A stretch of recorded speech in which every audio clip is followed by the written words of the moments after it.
जय मसीह की प्रिय विश्वासी भाई एवं बहन, प्रभु यीशु का हम दिल से धन्यवाद करते हैं एक और सुंदर प्रभु की उपस्थिति, उसकी सामर्थ और महाकरुणा से भरे हुए आज के दिन के लिए। प्रियो, हम वर्ष 2025 में परमेश्वर के वचन में आत्मिक रूप से आगे बढ़ने के लिए उसकी संगति में है, उसकी उपस्थिति में है, और हमें परमेश्वर की संगति को ज्यादा से ज्यादा बनाए रखना है अपने जीवन में, और अपने जीवन को भी परमेश्वर की संगति में ज्यादा से ज्यादा चलाना है। तो संगति में बने रहने और चलने का एक सीधा सरल तरीका यह है कि हम परमेश्वर के वचन में बने रहें। परमेश्वर का वचन हमारे हृदयों में और हमारे जीवन की अगुवाई करने में सबसे आगे, सबसे पहला स्थान पाए। तो धन्यवाद हो। आज के मनन पर हम आते हैं। उत्पत्ति की पुस्तक से आरंभ कर रहा हूं। पहला अध्याय, उसके 1 से 4 पदों तक मैं पढ़ रहा हूं। आदि में परमेश्वर ने आकाश और पृथ्वी की सृष्टि की। पृथ्वी बेडौल और सुनसान पड़ी थी, गहरे जल के ऊपर अंधियारा था तथा परमेश्वर का आत्मा जल के ऊपर मंडराता था। जब परमेश्वर ने कहा उजियाला हो, तो उजियाला हो गया। और परमेश्वर ने उजियाले को देखा कि अच्छा है, और परमेश्वर ने उजियाले को अंधियारे से अलग किया। 5 भी हम पढ़ सकते हैं। और परमेश्वर ने उजियाले को दिन और अंधियारे को रात कहा। इस तरह सांझ हुई, फिर भोर हुआ। इस प्रकार पहला दिन हो गया। हमारा मनन केवल इस बात पर है, परमेश्वर ने उजियाले को देखा। God saw the light. कितनी अद्भुत बात है। परमेश्वर ने रोशनी को बनाया, उसने उस रोशनी को देखा और ये कहा कि रोशनी अच्छी है। और सच में यह रोशनी बहुत बहुत ही अच्छी है। यह रोशनी हर इंसान के लिए बहुत ही जरूरी थी, वरना हम बिना इस रोशनी के अंधकार में अपना जीवन किस तरह जी सकते थे। इससे पहले कि परमेश्वर ने इंसान की रचना की, उसने रोशनी को बनाया, उजियाले को बनाया। और बताया जाता है परमेश्वर के वचन में कि सृष्टि के आरंभ में जब पृथ्वी सुनसान और अंधकार से ढकी हुई थी, तब परमेश्वर ने अपने वचन के द्वारा उजियाले अर्थात ज्योति को उत्पन्न किया। और ज्योति का जो सबसे पहला कार्य था कि परमेश्वर की उपस्थिति और सत्य और भलाई का प्रतीक बनकर उसने परमेश्वर की इस सच्चाई से हर मनुष्य को प्रकाशित किया। प्रभु यीशु, हम त्रिएक परमेश्वर को भी कह सकते हैं ज्योति है। God himself in Trinity is light. और उसने हमें भी ज्योति बनाया।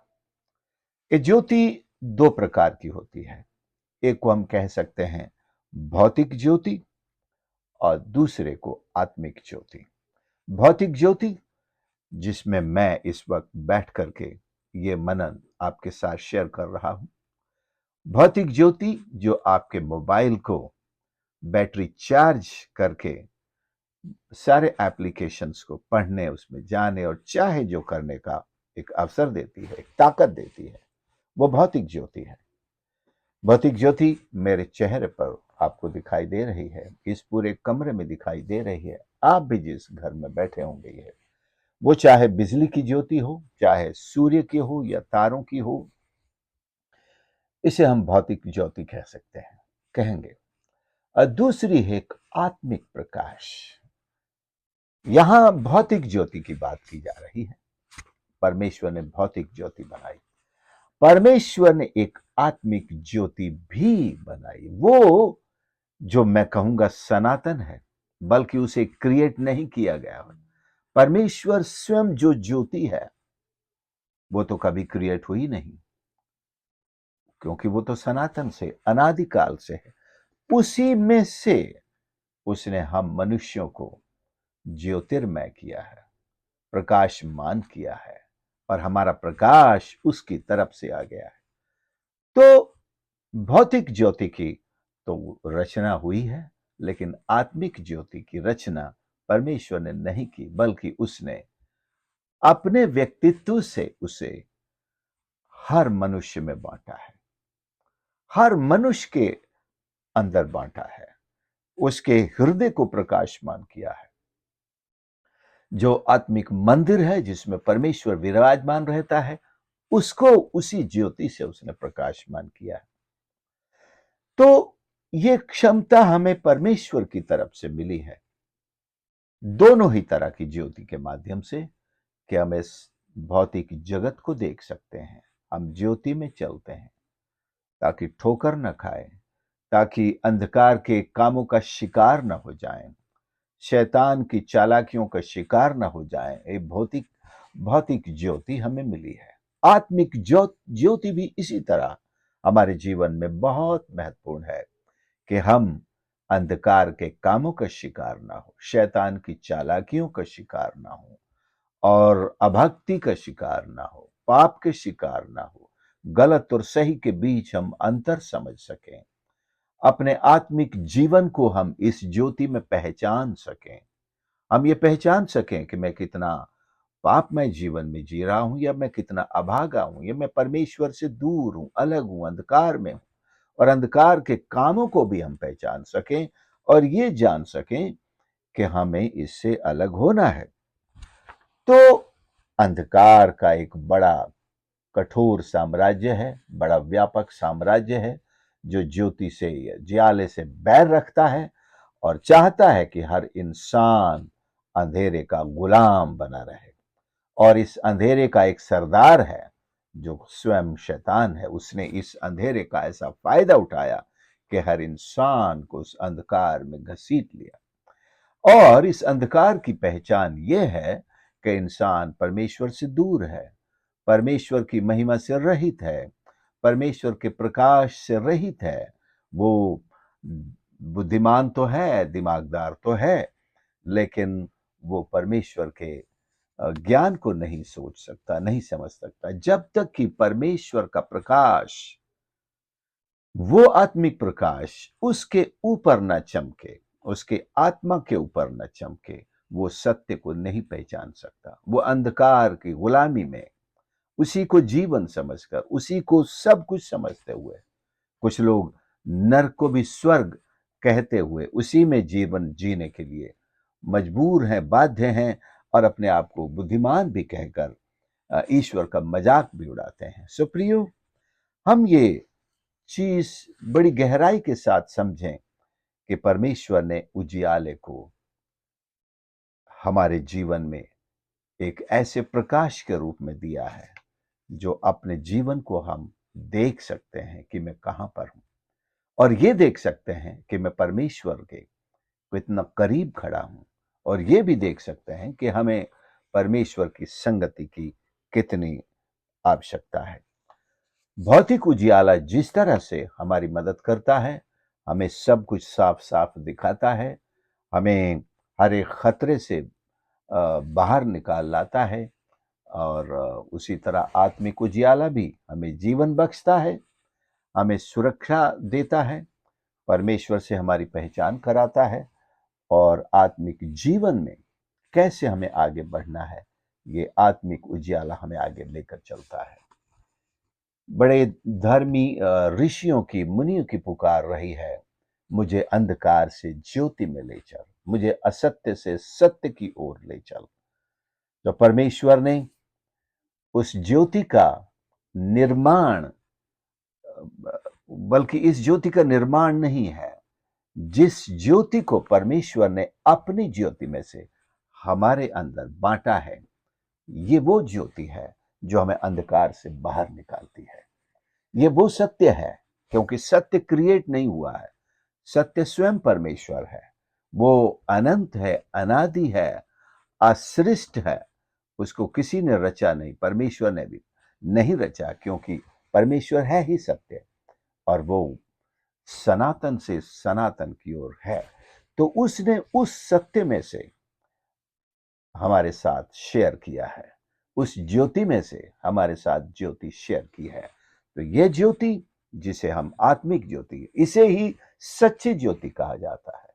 जब ये ज्योति आती है तो ये भौतिक ज्योति फिर हमारे लिए कुछ ज्यादा मायने नहीं रखती। इसमें हम अपनी बाइबल खोल के पढ़ते हैं, बाइबल भौतिक ज्योति में पढ़ते तो हैं, लेकिन इस बाइबल से, इस वचन से जो हमारी आत्मा पर प्रकाश मिलता है, वो आत्मिक ज्योति के द्वारा मिलता है। परमेश्वर ने भौतिक ज्योति को बनाया और देखा और कहा ये अच्छा है, ये भी अच्छा है।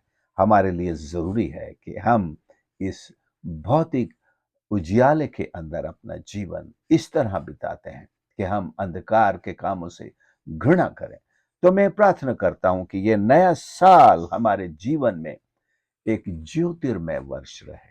जिस तरह भौतिक ज्योति हमारे चारों ओर सब कुछ प्रकाशमान करती है, हम सब देख सकते हैं, इसी तरह प्रार्थना है कि हमारे मन, हमारे हृदय, हमारा अंतर मन परमेश्वर की उस ज्योति से प्रकाशमान हो जाए, ज्योतिर्मय हो जाए, कि हम अंधकार को दूर हटा सकें, अंधकार के कामों से छुटकारा पाएं और हम ज्योति में चलें, परमेश्वर के वचन में चलें, उसके प्रकाश में चलें, भले काम करें, परमेश्वर के वचन को पढ़ें, उस पर मनन करें, अपना जीवन उसकी शिक्षा के अनुसार ढालते चलें, परमेश्वर के साथ अपनी संगति को और अधिक गहरा और मजबूत करें और परमेश्वर के प्रेम से अपने आप को भरते हुए आगे बढ़ें और वर्ष 2025 को भी हम, आने वाले तमाम वर्षों को हम परमेश्वर की महिमा के लिए जी सकें और हमारा संपूर्ण जीवन ज्योतिर्मय है और हम ज्योति में चलें। याद रखें, अगर भौतिक ज्योति अच्छी है तो परमेश्वर की वो आत्मिक ज्योति जो हमारे आत्माओं को प्रकाशमान करती है, दिलों को प्रकाशमान करती है, मनों को प्रकाशमान करती है, वो तो उसके लिए तो हम अच्छाई के कौन से उत्तम शब्दों का इस्तेमाल करें, शायद हमारे पास नहीं है।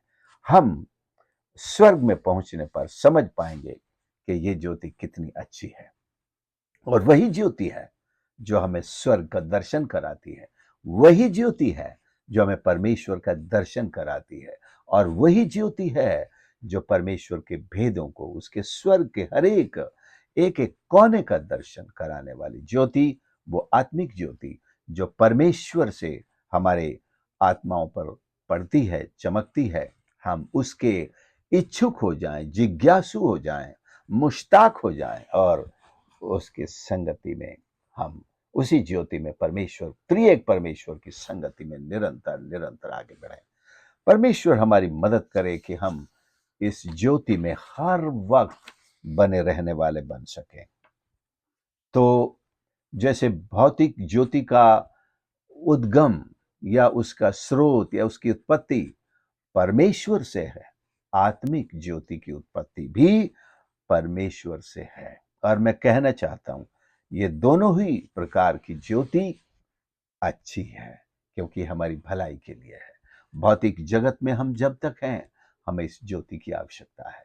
ये ज्योति हमें मसीह की आत्मिक ज्योति के पास भी ले आती, कि दोनों में गहरा संबंध है, क्योंकि दोनों एक ही जगह से उत्पन्न होते हैं। परमेश्वर का धन्यवाद हो। और प्रियो, परमेश्वर ने जो पहला काम किया ज्योति को बनाने के बाद, तुरंत अंधकार से उसे अलग किया। जब प्रभु यीशु इस जगत की ज्योति हैं और वो अंधकार उसमें कुछ भी नहीं है, हमारे अंदर से भी अंधकार को प्रभु दूर करते हैं। हम अंधकार से बचाए हुए लोग हैं।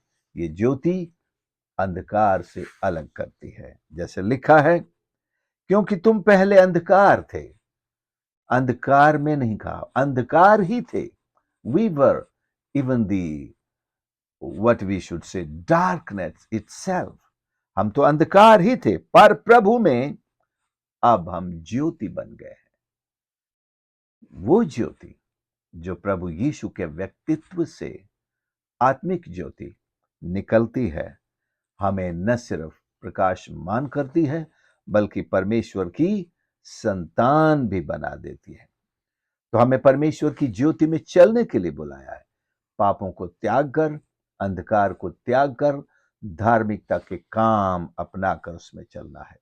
यूहन्ना 8 उसके 12 में ये पहला वचन इफिसियों 5 और 8 से था। आइए दूसरा यूहन्ना 8 और 12 से प्रभु यीशु ने कहा, मैं जगत की ज्योति हूं।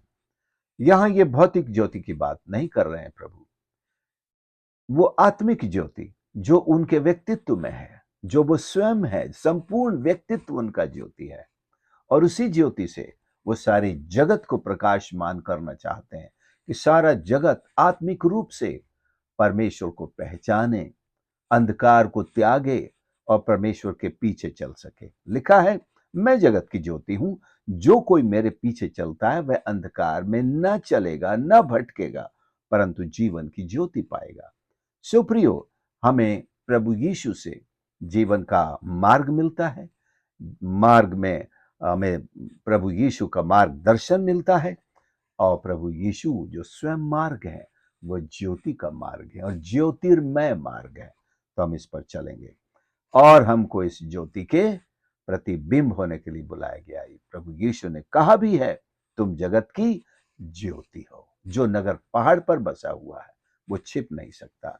यीशु ने हमको अपनी ही उस आत्मिक ज्योति के कैरियर बनाकर इस संसार में एक ऊंचे पर्वत पर, परमेश्वर का वचन एक ऊंचा पर्वत है, प्रभु यीशु पर हमारा विश्वास एक ऊंची चट्टान पर बना हुआ घर है, और ये दुनिया के छोर छोर तक इस प्रकाश को, प्रभु यीशु के प्रकाश को फैला रहा है। हम अपनी सेवकाई से, अपने व्यक्तिगत जीवन से, अपनी गवाही से, परमेश्वर के वचन की सेवा से, प्रचार से प्रभु यीशु के प्रकाश होने, उसके प्रेम होने, उसके उद्धार होने का प्रचार करें और दुनिया जो अंधकार में डूबी है उसे ज्योति में लेकर के आए। परमेश्वर हमारी इस बात में मदद करे। आइए हम प्रार्थना करें। हे हमारे स्वर्गीय पिता, आप जो सारी ज्योति के स्रोत और रचने वाले हैं, हम आपका धन्यवाद करते हैं कि आपने संसार और हमारे जीवन में अपनी ज्योति को चमकाया है। प्रभु, सहायता कर कि मैं आपकी ज्योति में चल सकूं, आपके सत्य और मार्ग पर चल सकूं, और आपकी ज्योति बनकर मैं इस संसार में जो अंधकार से भरा हुआ है, वे आत्माएं जो अंधकार में चल रही हैं, उनके लिए आपका प्रतिबिंब बन सकूं और आपके प्रकाश में उन्हें ला सकूं। प्रभु, हमारी सहायता कर, हर एक सुनने वाले को आशीष दे, उनकी सहायता करके उनके जीवन यदि आज तक किसी अंधकार में है तो वे भी परमेश्वर आपकी ज्योति के इच्छुक हों। इस भौतिक ज्योति में चलते हुए उस आत्मिक ज्योति की ओर आगे बढ़ें, जिससे उनका आत्मिक जीवन प्रकाशमान हो, आपके दर्शन हो और स्वर्ग के राज्य की नागरिकता हासिल कर सकें। हम आत्मिक संगति में भी बढ़ सकें। हर एक की सहायता और मदद कर। धन्यवाद के साथ प्रार्थना प्रभु यीशु के नाम से मांगते हैं, आमीन। प्रभु आप सबकी सहायता करें। आपने संदेश को सुना, प्लीज दूसरों के साथ जरूर शेयर करें, और यदि आप हमारे चैनल पर नए हैं तो प्लीज इसे सब्सक्राइब करें। और हमारा निवेदन है कि इस सेवकाई के लिए निरंतर प्रार्थना करते रहें। प्रभु आप सबको, आपके परिवार को आशीष करे और आपके साथ हो। God bless you.